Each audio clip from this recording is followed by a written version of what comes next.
Hello, everyone. Hi, it's great to see you.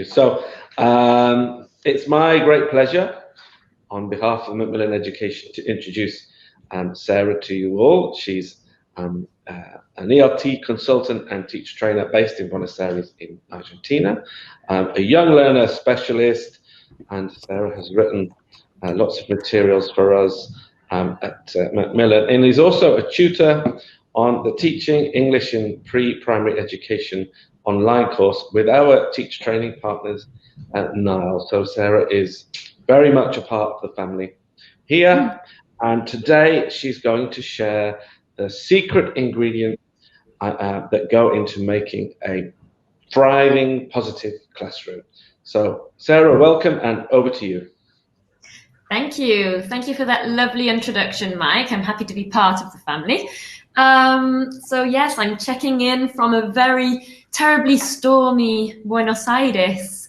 I think it's the worst weather we've had this summer. So hopefully our connection will resist. Hi, everybody from all around the world. I'm very grateful for having you all here. We have more than 400 participants at this moment in time, and numbers are going up. So that is fantastic. And that is already a positive thing. And this webinar is all about being positive. So thank you very much for being here. And I hope this webinar will be impacting positively on your teaching and your learners' learning process. So I would like to begin by reading out a recipe for a happy class. And this was created by an 11-year-old named David. It says, my recipe for a happy class. Ingredients: 1 pinch of sharing, half a cup of confidence, 1 tablespoon of enjoyment, 6 teaspoons of cheerfulness, 5 ounces of communication, half a kilogram of good looks, 250 grams of cooperation, 10 grams of behavior, 1 kilogram of discipline, 1 really nice teacher, grated, 500 ml of kindness. Now the method: mix the confidence, the communication and cooperation together in a large bowl. Add the enjoyment, the cheerfulness and the good looks to the mixture. Beat together the behavior, the discipline, and add to the mixture. Bake the cake at 200 in a round tin, 15 centimeters deep and 45 centimeters in diameter for 1 week. Once the cake is baked, take it out of the oven and sprinkle the teacher on top. The cake makes 10 helpings. David, aged 11. Robert Fisher asked a group of 11-year-olds to use the metaphor of a recipe to write about a happy class. So this is what David wrote. And we might be struck by the insights of this 11-year-old into what constitutes a happy classroom or a positive classroom. The characteristics he's chosen have got to do with those that we value in teachers of young learners: sharing, confidence, enjoyment, cheerfulness, cooperation. He has even thought about the weighting that he's given to all these ingredients, and he looks at classroom management, about behavior, discipline, communication. He even wants 1 kilo of discipline, because that's really important, isn't it? And it's interesting to see how he would grate the teacher, who has to be very nice, but he would grate the teacher and sprinkle the teacher on top so everyone can get the teacher's attention at all times. So let's have a look at what we're going to be doing today. We're going to be looking at what a positive classroom is, and I think that David has actually given us quite a lot of insights into what a positive classroom is. What a positive classroom is not. We need to make that distinction. We're going to be reflecting a lot throughout the session.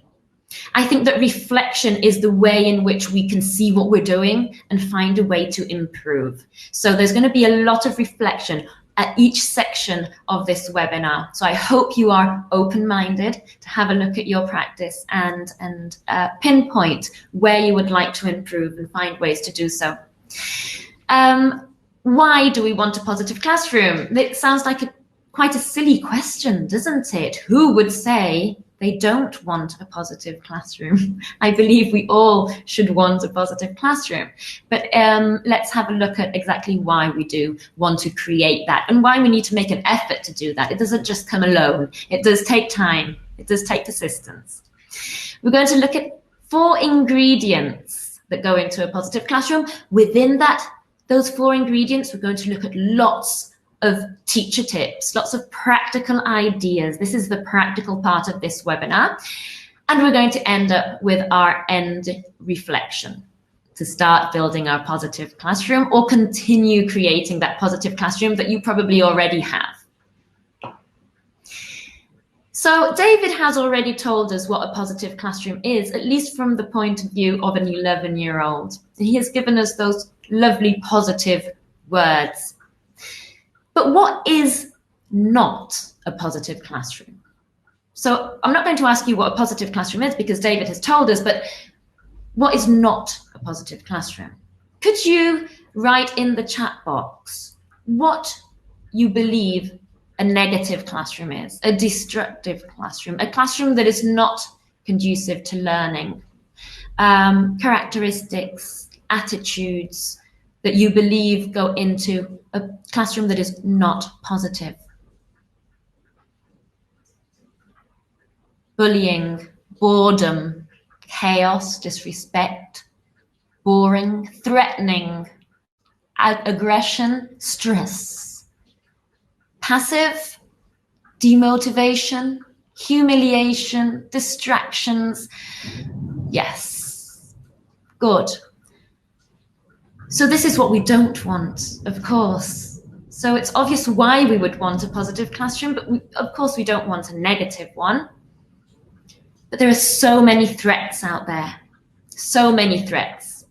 And unfortunately, in the process of learning, threats or negative effects can really outweigh the positive effects. Once there is a negative effect in there, it's really difficult to get the positive to outweigh it. So we really want to go against those threats, and we need an arsenal of strategies to go against those negative effects and those threats that we have. But now I'm going to give you some bad news. This is the negative moment of this webinar. The rest of the webinar is going to be very positive, but this is the negative moment of this webinar, and I've got to give you some bad news. I'm sorry to say, many times we are our own threat.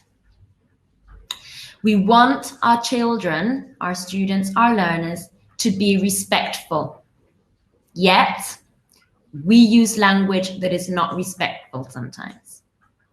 We want our learners to be responsible, to be independent, yet we use language that implies teacher ownership.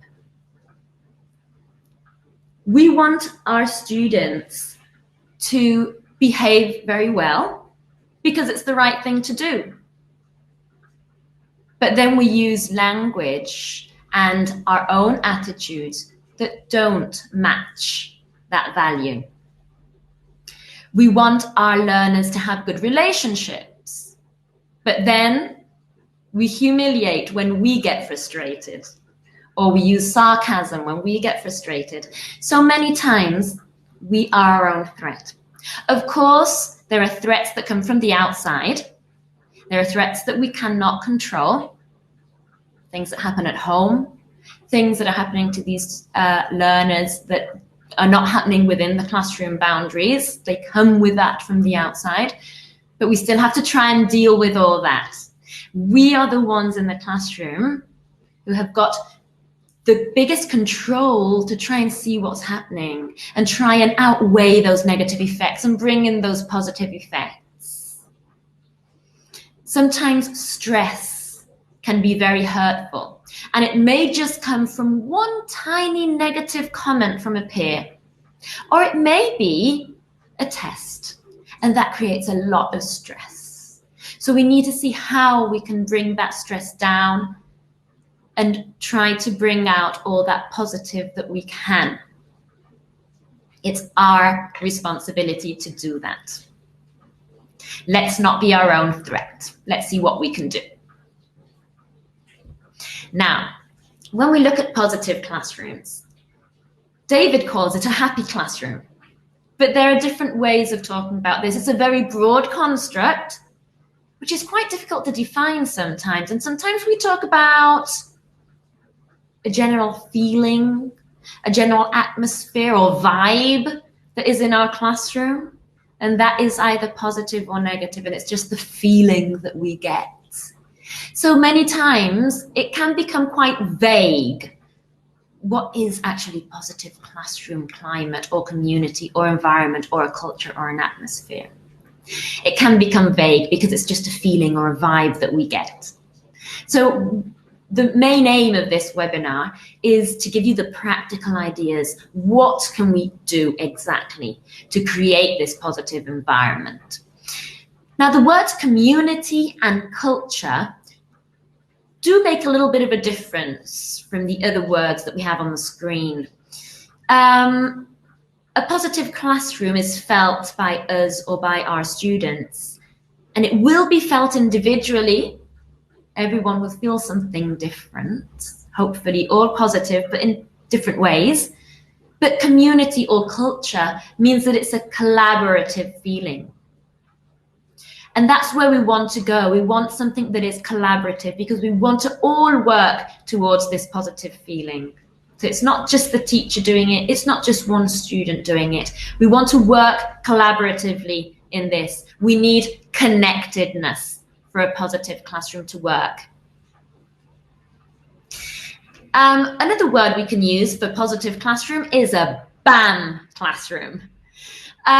So we can add that to our list of similar words to a positive classroom, a BAM classroom. This was coined by Baruti Kafel. Baruti Kafel is a school headmaster and consultant, and he goes into classrooms all the time, and he talks about the feeling that he gets when he walks into a classroom.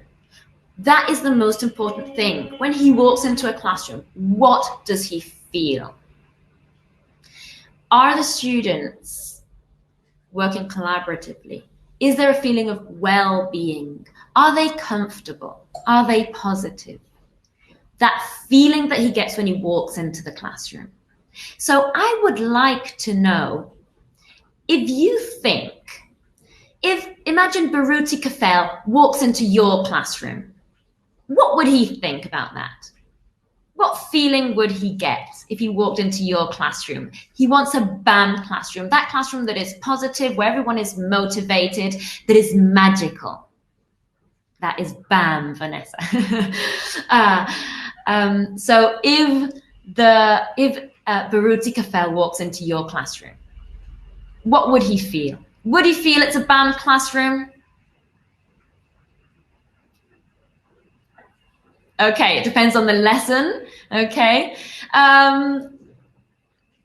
Okay, not always. All right. Hope so. Good.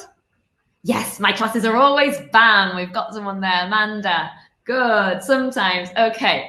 I want that, a BAM classroom. Fantastic. Okay, that's where we want to go today. Let's find ways to get a BAM classroom.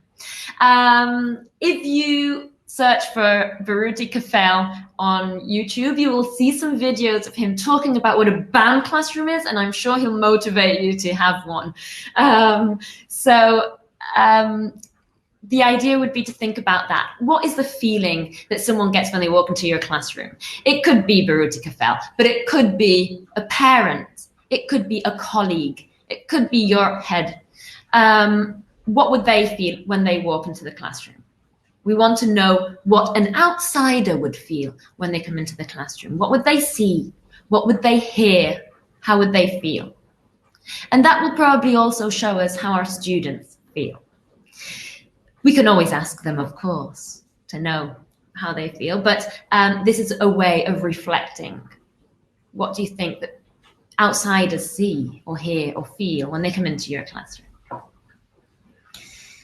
So when we talk about why we want a positive classroom, would anyone here say they don't want a positive classroom?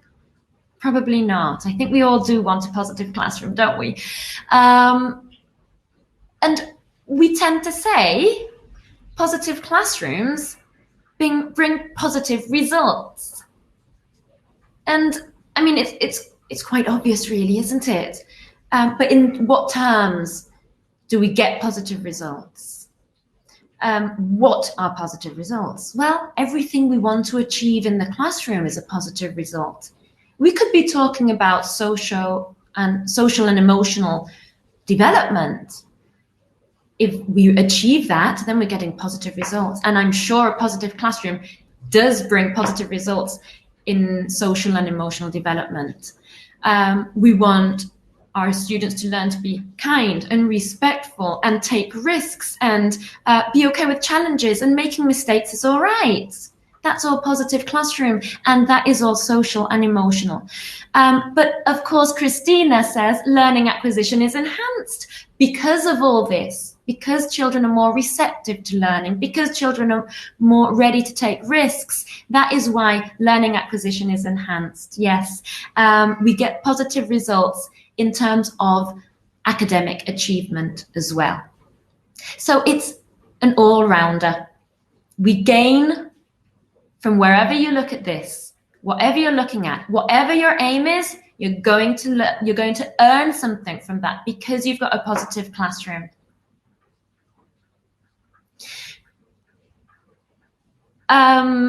We've got someone here saying, I used to have a classroom with 42 students during 30 years of teaching, and now I'm teaching in an academy. It's very easy to have a BAM class. Wow, good for you, fantastic. I'm glad about that.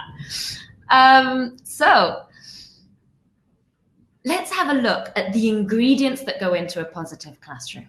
So let's see how exactly we can do this. Right, yes, a positive classroom leads the learners to achieve the set goals. That's exactly the reason. So any goals that you have will be achieved if you have a positive classroom.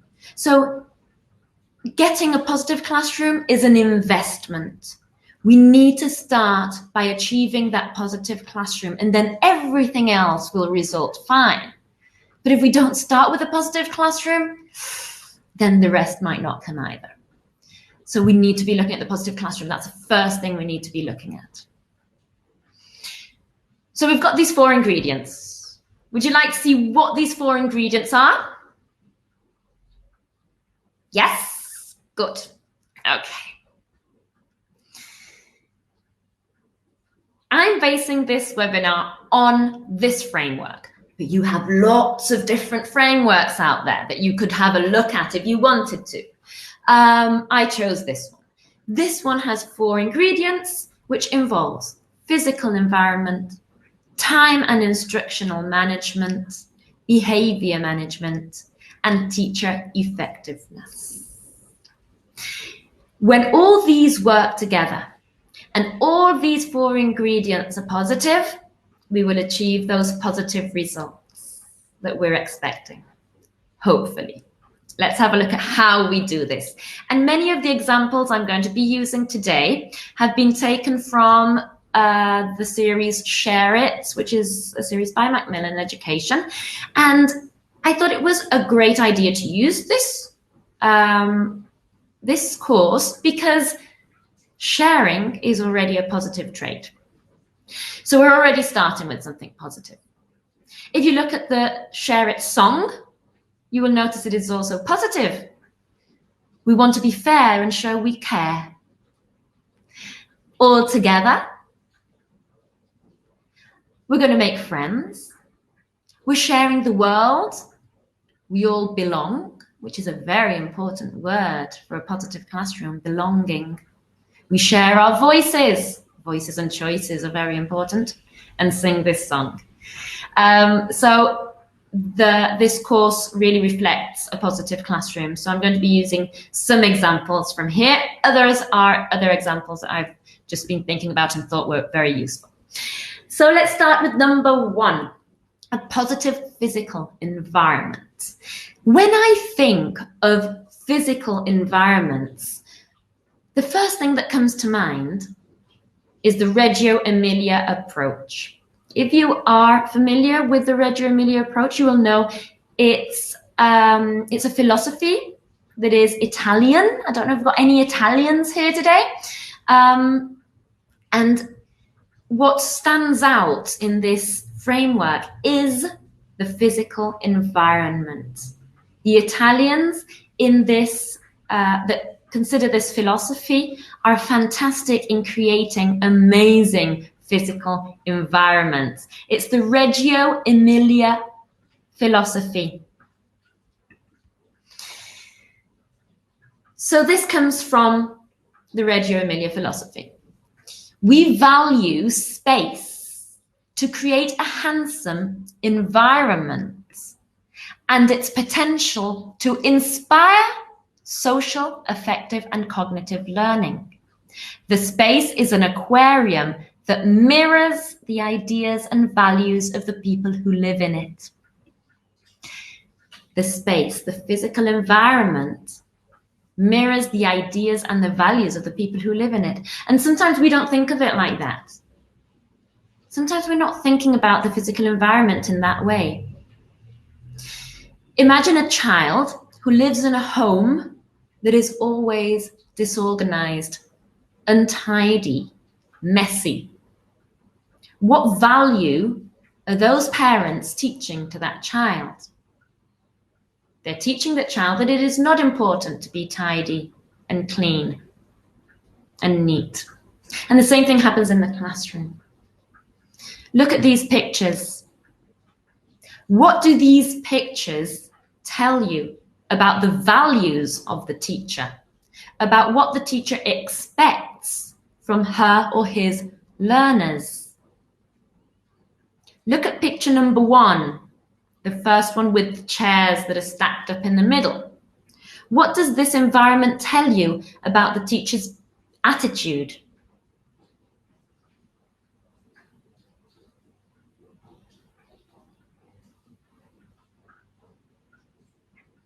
Right. Okay. What does the second picture tell you? The one where you have the shelves and all the material on the shelves. What does this tell you that the teacher values? Or she doesn't, or he doesn't value? Okay.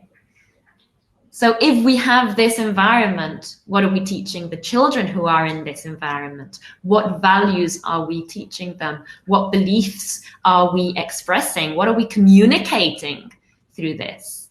What about the one at the bottom, the one with all the rows and it's quite dark?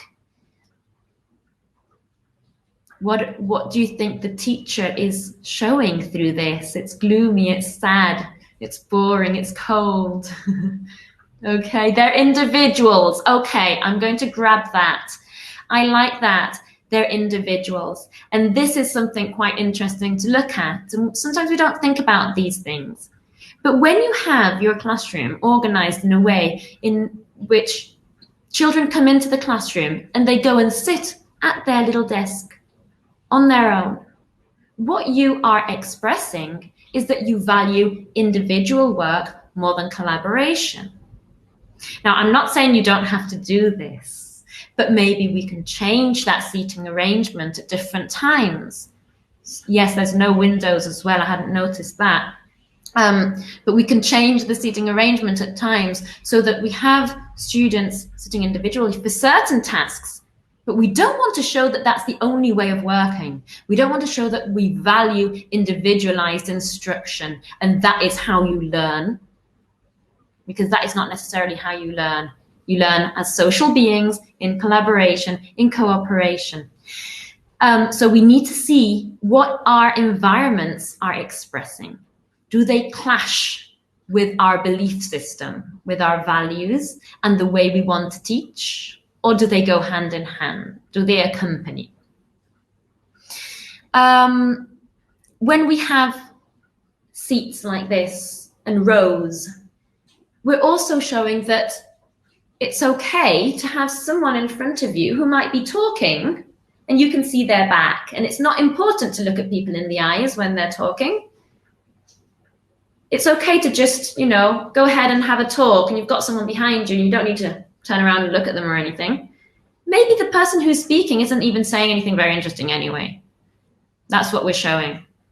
Except if we have children sitting in a circle, for example, where we can all see everybody's faces, then we're showing that it's important to see everyone, that eye contact is important, that we look at people and we really, really listen when they're speaking, because what they've got to say is important, no matter what they're saying.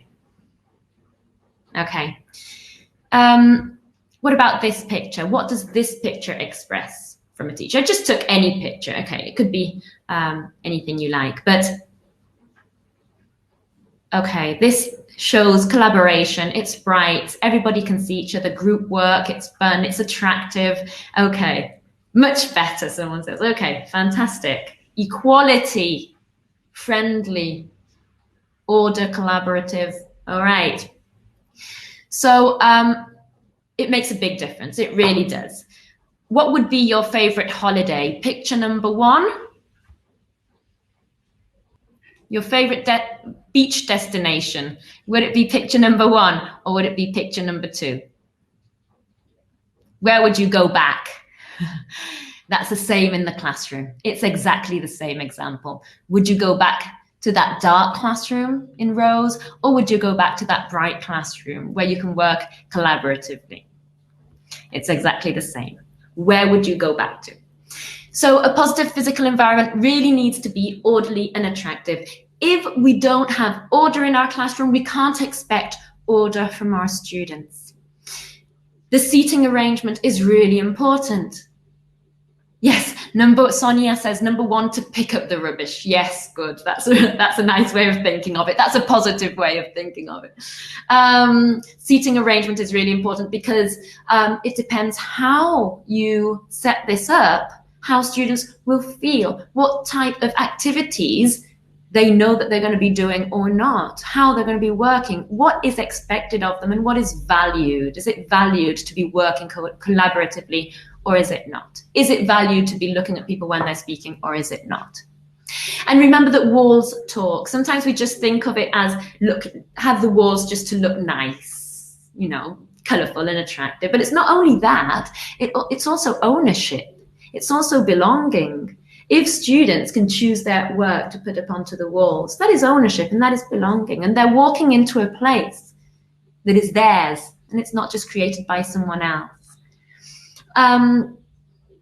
We can create posters together with our learners so that they have been involved in the creation of that classroom, not just come into something that is totally unknown to them. So the physical environment is really important. We don't need to go to the extreme of the Reggio Emilia if you don't want to, of course. If you look at pictures of them, they're brilliant. And the materials they use, they're all incredible. We don't need to go there because sometimes it's not our context. Sometimes it's not our reality. But do what you can with what you've got. Don't be your own threat. So let's have a little reflection.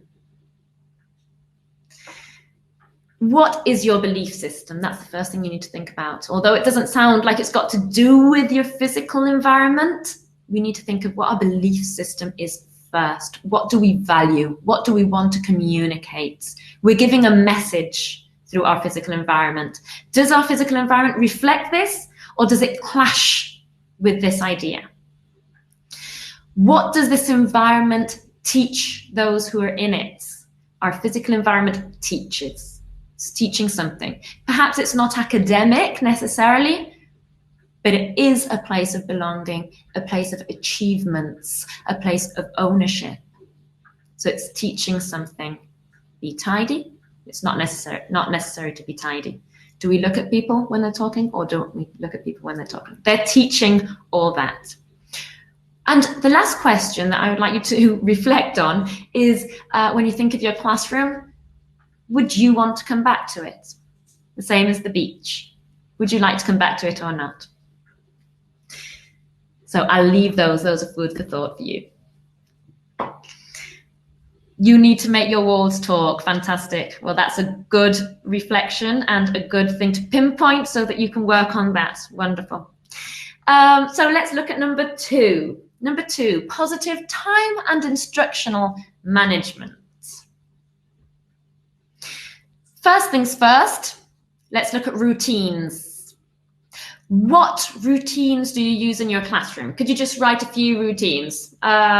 Choosing the helper routine or giving out jobs routine. What routines do you use in your classroom? Helping hands, that's lovely, Christina. Choosing the greeting, that's lovely. Sing a song, attendance taking, mistakes are valued chant. Oh, that's really nice, mistakes are valued chant. Playing the weather song, fantastic. So there's lots of routines you can use. In Share It, this course that I mentioned, we have a I can routine, which is already positive in its name. I can. Let's see what we can do, and that becomes a routine that we do all the time. At the end of each page, at the bottom, if you can see where it says the page number 44, it says, I can name after school activities. So at the end of each page, your learners, as a routine, are going to check out their achievements with that page in the book. They're going to do this page, and then they're going to reflect on their own learning. So it's self-assessment where they have a little bit of feedback from their peer, because what they're going to do is not only tick that little box, but you're going to write that on the board. I can name after school activities that they have learned in that section. And they're going to turn to their friend and they're going to say, I can name after school activities. Use the internet, do my homework, have a snack, have a nap, and they start naming them together. Turn taking, they just go and they name them. They name all those that they know. So an I can routine. And we could apply this I can routine to anything you like. I can take turns. I can work collaboratively. It can be anything you like. So you can adapt this to the social and emotional development if you want to as well. So it's not just the academic achievements that we want to look at, although we do want to look at those as well, of course, but you can always adapt it. So it's really important to allow them to have that feeling, that I can feeling. That brings well-being, that brings positiveness, and they know what they're learning as well. But don't only think of routines at the beginning of your lesson or after one page in the book, but also at the end of the day as an exit pass. Again, the same thing when they're leaving the classroom. Of course, it depends on your reality and your context and if this can be done or not. But when they leave the classroom, they can always give me 2 after-school activities. So they can leave the classroom by giving you those 2 after-school activities. And that also gives them that boost in confidence. I can do this. So to leave the classroom, they need to give you that. But it could also be to leave the classroom, tell me what you enjoyed about today. So to leave the classroom, they need to tell you that. It was the game, the song, it was being able to work in their groups, etc. So you have different ways of including routines. It's not just the routine that you do at the beginning of your lesson. Include routines all the time. Why? Because it brings familiarity. It's predictable. All these routines, that's why routines are used, because of their familiarity and their predictability, and students know what to expect. They feel safe, there's security.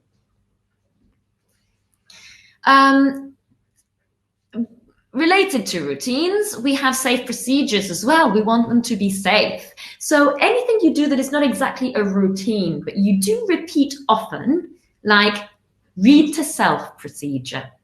Read to self, or clean up time. Perhaps you don't do it all the time, but you do it every 2 days, or you do it once a week if you're reading to yourself. if they're not exactly routines, but you want them to become procedures that your students know, they know how to carry out very well, and they're safe about it. They need to have that feeling of being safe. We can make anchor charts. For example, these that you've got on the screen. And you create these anchor charts together. You don't just do it yourself. And already having this as a poster that will go on the wall helps, rather than saying, okay, we're going to read to yourself now, so choose a book, sit by yourself, stay in one spot, read quietly. If you do that, it's not safe enough. We need to make sure they know exactly what is expected. Otherwise, you're going to start telling them off. I said stay in one spot and you're moving around. So then when another child hears that, their anxiety level is going to go up. What if I don't do one of those things that I was supposed to do? What if I forget one of those things that she just said and I didn't really listen to what she was saying? I'm not sure whether I listened or I didn't. We don't want that confusion and that anxiety. They need to feel safe, know what is expected. So come everybody, what we're going to do when we read to ourselves, you sit in a circle with them or as a class procedure. Okay, what do we need to do first? First, we need to choose a book. Yes, good. So choose a book. What do we need to do? Where do we sit? Do we sit in a group because we're going to read all together? Or no, we sit by ourselves because this is reading to ourselves. Are we going to read it out loud? Oh no, we're going to read it quietly. So you write that. So you create it with them so that they take ownership of these procedures. They have written these procedures with you. It's not just rules that you give to them. Okay, so writing it down with them is important. You've got it there for them to be able to refer back to in case of wondering, how did this procedure go? And they'll know what it is. Also, mirror words. This is a whole brain teaching technique. And what you do is you want to involve your learners in mirroring these procedures or the rules that you have, or the routines. So what you say is mirrors out. So your students bring their mirrors out. And this means they're going to mirror what you do and what you say. Choose a book. So they repeat, choose a book.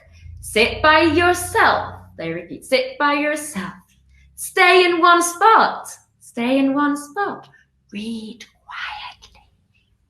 Read quietly. Mirrors down. So you take mirrors out, you put your mirrors down. They become involved in the learning of these procedures. You don't say, did you understand? They all say, yes. And then you have no idea what can happen. You get them involved in acting out these procedures one by one. So you do mirror words. All right. We want learners to know what they're supposed to be learning. For positive classrooms, to have positive results, we need them to know what the goals are, what that positive result is.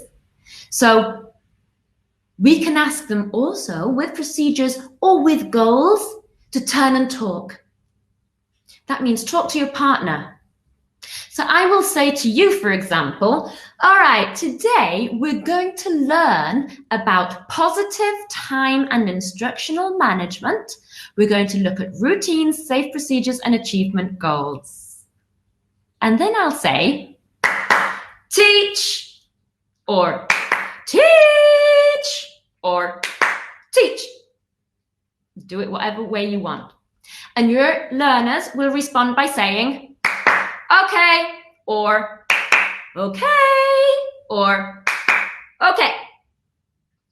They turn to their partner and they say, today we're going to learn about positive time and instructional management, routines, safe procedures, and achievement goals. And they take turns saying it. Okay, so the idea is that they become involved in what they're going to learn and that they can communicate this. They can communicate what they're going to learn. And that is positive. We don't want them to be lost in all the things that are happening in the classroom. We want them to know what they're going to be learning about. Once they've learned that, they're also going to tell their partner what they have learned at the end of the lesson. So we'll go, teach, and they'll go, okay, and they'll teach their partner about what they've learned. So this is an ongoing process where they're talking to each other, they're communicating the goals, and they communicate what they can do at the end of the lesson as well. In Share It, we also have at the end of the units games that review what they have learned. And this is, again, another way to see what they have achieved and see their successes, which is a wonderful thing for your students. And if you see at the end, it says, I can use the language in Unit 4. So again, they have their I can statement at the end of that. That's their progress tracker. Confidence building steps when we're teaching certain language. We need them to be have a feeling of confidence, self-esteem. We want to make sure that they're safe again, that they're confident enough to use the language, and that they know what language they have to use. I have seen lessons where teachers, for example, have a box and they have different items inside the box, and the student has to come, put their hand inside the box, feel something in there, and say what they think it is. Now, a learner might come, put their hand in there, and say, okay, it's round, it's a ball. Okay, maybe it's an apple, which is also round, or maybe it's something else that is also round. If we don't have any previous step to that game, where they're totally blind about what is inside that box, anything could happen. They could say any word they like. And they might be wrong if they say any word they like. But if we give them a context, if they know what's coming up, they will probably be right. And we want to help our learners to be right. We want to help them to be successful without giving them the answer, of course, but let's help them to become successful because that is positive. So previous steps are important, or contexts. So if we do a game before this, or we pre-teach certain language, or we do a quick song about fruit and vegetable, it will be easier for our learners to understand that probably inside that box we'll make the connection, and there's probably going to be fruit or vegetables inside there, not toys, for example. So they need to know what's coming up. They need to know that goal. What are we learning right now? Or we have an SOS board where we review the language needed for the game. It's your turn, it's my turn. That's not right, that's correct, that's not correct. Or what's missing? And have an SOS board. You have a board, you have a part of the board that with a frame around it that says SOS. So it's a help board. And you have all that language that your learners will need to play that game so that they feel safe. And they know what language they have to use. That is confidence building. If we just throw them in the deep end, anything can happen. Voice and choice.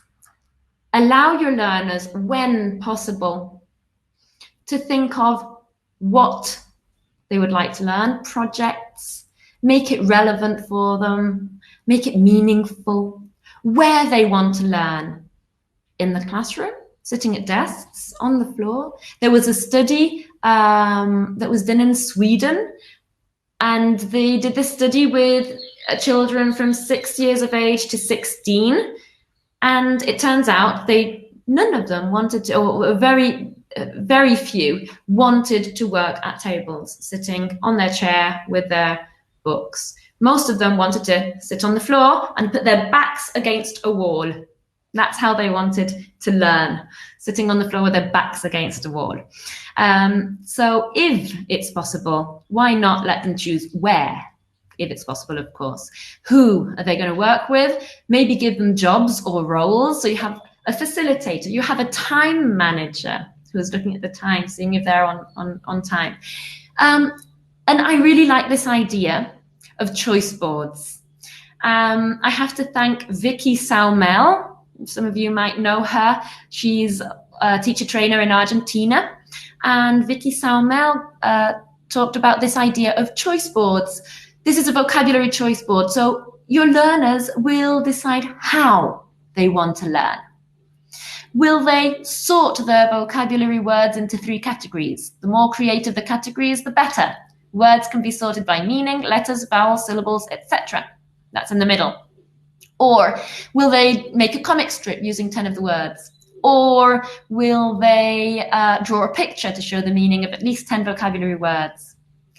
This can be used in class at the end of a lesson. You perhaps have 10 minutes at the end of the lesson, so let them choose how they want to review these vocabulary words. It can be used as homework. You could say you need to do 3 by the end of the week or 3 by the end of the month if you give them homework. They can be done, they can be used by fast finishers.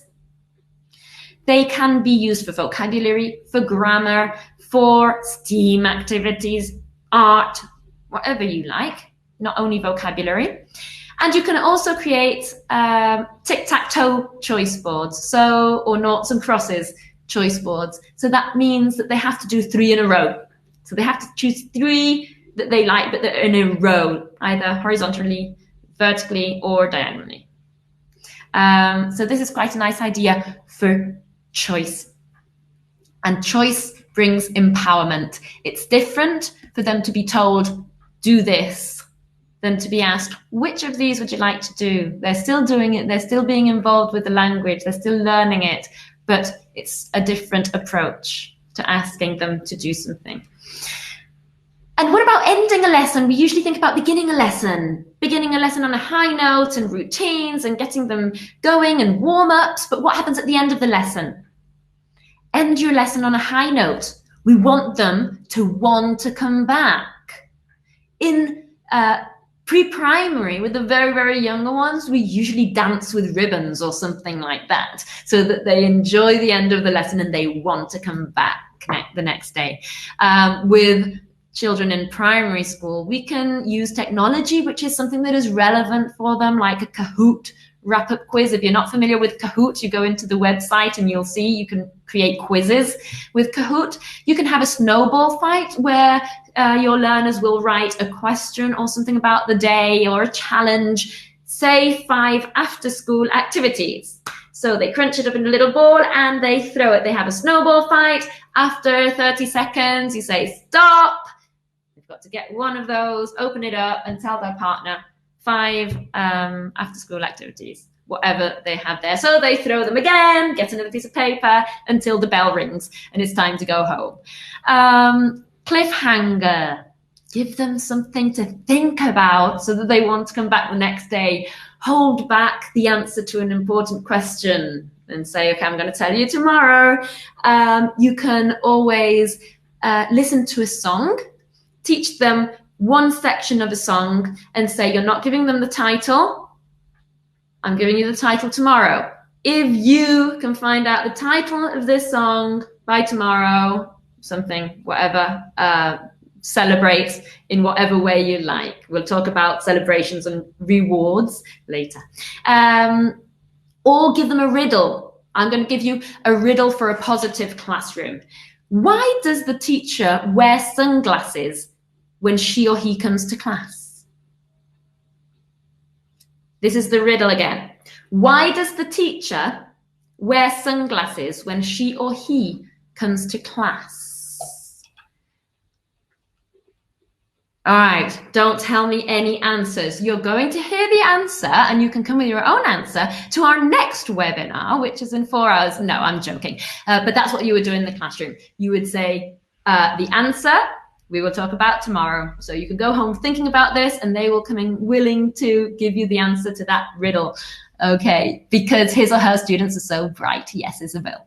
Yes, good. So we've got high expectations for our students. Let's reflect. Do my learners feel safe? Do they know how routines are carried out? Do they know the procedures? Are they clear? Have they practiced them? Have they done the mirroring first? Do children know what they're learning, what the achievement goals are? And do I offer opportunities for feeling of empowerment? Do they have a voice? Do they have choice in my classroom? Which was the first two that we looked at? We looked at the ingredient number one was, what was ingredient number one? Physical environment. What was ingredient number two? Time and instructional management. Good. Number three, behavior management. We love starting our year with our rules, don't we? And we write them all on the board like Mrs. Mutner does. She goes over a few of her rules on the first day of school. No smiling, no sweating, no sneezing, no coughing, no coming in late, no coming in early. Okay, etc. No living, yes. And if you've seen Michael Rosen's poem, No Breathing, in class, have a look at that on YouTube. It's fantastic. Now, how would students feel if they get this? That's not very nice, is it? So let's change our rules around a little bit. Many times we do get the idea of creating rules or thinking about our rules in our books. So in this case, we would look at our rules, listen to the audios, point to the rules. But then what we want is for them to create a pledge, which is an interesting idea. So they're going to promise that they're going to do something, right? They take turns individually standing up and reading their sentences aloud, saying, I promise to be respectful, kind, and responsible, for example, and they sign it. And they can sign the board or a poster if you like as well. But the interesting thing would be, after talking about different types of rules or responsibilities, is to get them to create their own rules or responsibilities as well. So think about that. And the way we get them to think about that is to conclude that we need to treat others in the same way that we like to be treated. So think about how you would like to be treated first. That's a good way to start thinking about rules. And think about, it's interesting to get them involved in this as well. So work out a mime for that classroom habit or that classroom rule or responsibility. And usually when we're talking about positive classrooms, we talk about responsibilities rather than rules, because rules come from an outsider. It's very top down. So we prefer to call them responsibilities, really. It's your responsibility to take turns. It's your responsibility to be kind. It's your responsibility to clean up. It's your responsibility to raise your hand. That's the responsibilities that we have. However, we tend to try to use we. We're all involved in this. We're all in this together. Okay, it's our responsibility to raise our hand. It's our responsibility to clean up. We're all in this together. It's not the same for your boss to come and say, the rules are these, and you must follow the rules, if your boss comes to tell you something like that. Now, if your boss comes and says, these are your responsibilities, or this is your job description, it makes a big difference than if your boss says, these are the rules. So we want to describe expected behavior, make sure they really understand it. The same thing happened with the procedures. We need to make it safe. If we say be polite, what does it mean? It means smiling. It means holding the door. It means looking at who's talking. What does it sound like? Good morning, nice job, can I help you? That's what being polite sounds like, and that's what it looks like. Make it clear to them. There is also whole body listening. When we say listen, everyone listen. Listen to Claire, she's talking now. What is listen? Listen means using the whole body. It means looking at the person who's speaking. It means not tapping on the table with your fingers. It means staying still.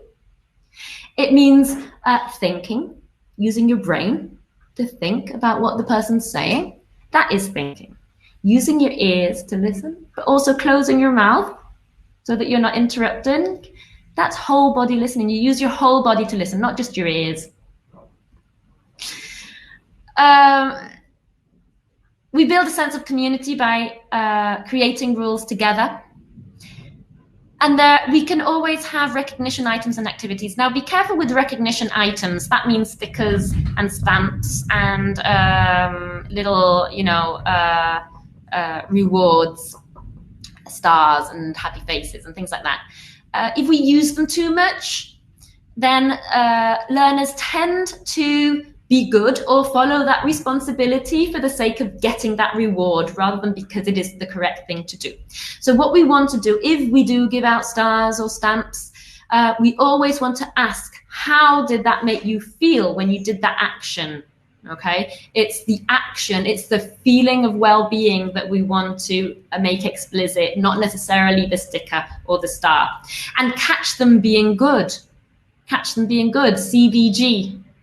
Try to catch them as many times being good rather than being bad. Be positive about your classroom management. And we also like to call classroom management culture, really. So we're creating a positive culture rather than managing our learners, because again, that is top down. Have a praise checklist. Make sure that you praise everyone, and praise everyone for something real that they've done. Not just, oh, good job, but actually, okay, what exactly are you saying good job about? What did this child actually do? Yes, catch them being good. All right, attention grabbers. Use attention grabbers for your classroom management. What's the answer to Scooby-Dooby-Doo? If I say Scooby-Dooby-Doo, what do you answer? Where are you? Yes. So attention grabbers. I say Scooby-Dooby-Doo. Students say, where are you? And that grabs their attention. Hands on top. Everybody stop, or that means stop. If you can hear my voice, clap 3 times. If you can hear my voice, clap 2 times. If you can hear my voice, clap 1 time. Or a non-verbal signal. Put your hand up and just wait for everyone to copy, putting their hands up until everybody's with you. Sometimes you need non-verbal signals, because if you're outside, outdoors, or lots of other children there, sometimes it's better to have a non-verbal signal than to be shouting out loud. Have power breaks and brain breaks. Show that you care. Show that you know it's difficult to concentrate for a long period of time. Jump 5 times. Walk around the classroom 4 times. Clap 3 times. Give your friend 2 high fives, or whatever, and then they get back to work again. Show that you know how they learn. Show that you know how the brain works and that they need a rest sometimes. They can do some breathing. You've got a flower here. Look, this is my beautiful flower. Mine is red. What color is yours? And I have some candles here. I've got 5 candles. 1, 2, 3, 4, 5 candles.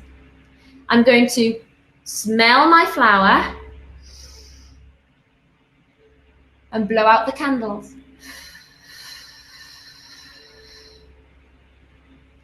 Look, now this one's my flower and these are the candles. I'm going to smell my flower and blow out the candles. I'm breathing. I could also say breathe in, breathe out, but it makes it different to younger children to be able to see what they're doing. I'm actually smelling it and I'm actually blowing it out. So let's reflect. Have we got positive shared responsibilities? They need to be shared. We need to talk about them with our students and think about what they want to share. Do they understand how to carry out each responsibility? Is it clear? Do you try to catch them being good? And do you have favorite attention grabbers and power breaks? Okay, our last section, and I'm running out of time now, so I'm rushing. Teacher effectiveness. Don't be your own threat. And this is the frightening conclusion. I have come to the frightening conclusion that I am the decisive element. It is my personal approach that creates the climate. It is my daily mood that makes the weather. I possess tremendous power to make life miserable or joyous. I can be a tool of torture or an instrument of inspiration. I can humiliate or humor, hurt or heal. In all situations, it is my response that decides whether a crisis is escalated or de-escalated, and a person is humanized or dehumanized. What is it that makes us create life to be joyous instead of miserable? Or what can we do to be an instrument of inspiration rather than a tool of torture, etc.? It's us. It's powerful, isn't it? It's deep. Yes. So let's look at us. Look at yourself. What are your teacher traits? What are your characteristics, your attitudes, your values? Be a role model for that. Look at your students' assets as well. We need to be asset building. We show our own assets, but also what are your learners' assets? Making a pegboard, you see that picture there? A pegboard is a really nice idea for connectedness. We want our learners to feel connected all together. Have them write I can statements. You know those I can statements that we've been looking at that have become routines? I can do this or that, or I am good at English. I like reading. Write a statement, a positive statement about yourself that is an asset of yours. You put it on a corkboard and you have drawing pins. You put one drawing pin with each of these statements that your students have written. And then you get yarn or string and you have them connect their own assets with the assets of others. If I'm also good at English, I will put my string on that drawing pin, wrap it around the drawing pin. If I like reading too, I will wrap it around that drawing pin. So we're connecting all our learners' assets together. Greet them on their way in. You have different ways of greeting. Somebody mentioned this, morning greeting choices. Acknowledge each child, know that they're there, build positive relationships, get to know them as much as you can, look at them in the eyes and sit down with them at their level. And at the end of the day as well, don't forget about the end of the day. It's one of the most important moments in the day. End the day on positive experiences. You did this really well today before they leave out they go out the door. When you have activities in your course book, for example, Matt is the tallest, Jake is taller than Richard, where you're teaching all that language, what we want to do is also get our learners to do it themselves. So this is the last, so they get to know each other. So this is the last reflection we have today. Think of your positive teacher traits that you think you have. Which ones would you like to develop that you think you need to develop? And ask yourself, do you humanize? Which is a big, big question. So these are the 4 ingredients that we looked at. Within each one of these ingredients, we had lots of different examples and lots of different practical ideas that I hope have been useful. So the last thing I want to ask you is, what is one of these ideas or one piece of advice that you would give to a future teacher about creating his or her own positive classroom? Which is one idea or piece of advice that you would give to a future teacher?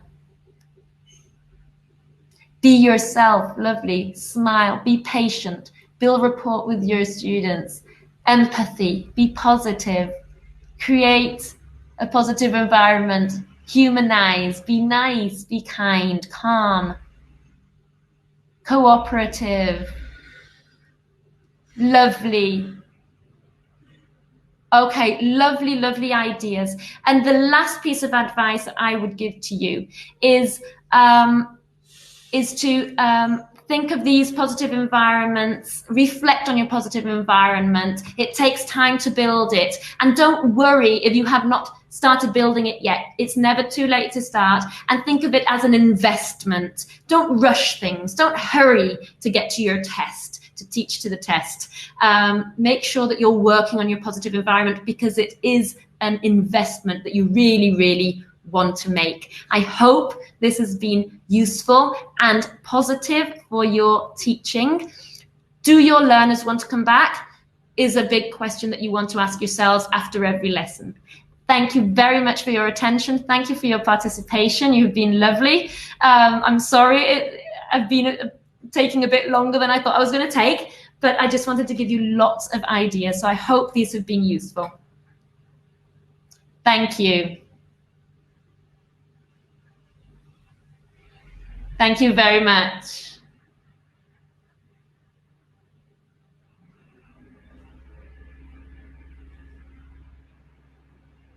Thank you so much. I hope you can really use these ideas in your classroom.